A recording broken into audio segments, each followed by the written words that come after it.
கடவுளுக்கு ஜாதி மதம்னு ஒன்று கிடையாதுங்க. அப்படி ஜாதி மதம் பார்க்குறவரு கடவுளாகவே இருக்க முடியாது. இப்போ எதுக்காக நான் உங்ககிட்ட இதை சொல்கிறேன்னா, முருகப்பெருமான் வள்ளியை திருமணம் செஞ்சுக்கிட்டது இந்த திருத்தணி மலையில் தாங்க. வள்ளி பார்த்தீங்கன்னா ஒரு எளிமையான குறவர் சமூகத்தில் வளர்கின்ற பெண். அவங்க பார்த்தீங்கன்னா முருகப்பெருமான் மீது பேரன்பு கொண்டிருக்காங்க. அப்போ தான் வள்ளிக்கு முருகப்பெருமான் ஒரு சோதனை வைக்கிறாருங்க.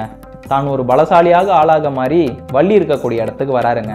அப்போ ஒரு மதம் கொண்ட யானை ஒன்று வள்ளியை தாக்க வரா மாதிரி ஒரு நாடகம் ஒன்று நிகழ்த்துறாருங்க. இந்த மதம் கொண்ட யானை வள்ளியை தாக்க வரும்போது இந்த பலசாலியாக ஆளாக மாறிய முருகப்பெருமான் வள்ளி முன்னாடி வந்து நின்று அந்த மதம் கொண்ட யானையை விரட்டி அடித்து வள்ளியை காப்பாற்றுறாருங்க. பிறகு வள்ளி கை கூப்பி வணங்கி அந்த பலசாலியான ஆள்கிட்ட நன்றி தெரிவிக்கிறாங்க. பிறகு அவர் வள்ளியை திருமணம் செஞ்சுக்கிறதுக்கு விருப்பம் தெரிவிக்கிறாருங்க. இந்த இடத்துல முருகப்பெருமான் என்ன யோசிக்கிறாருன்னா, ஒரு பலசாலியான ஆள் தன்னோட உயிரை வேற காப்பாற்றிருக்காரு, அதனால் மனம் மாறி அவரை திருமணம் செஞ்சுப்பாங்க அப்படின்னு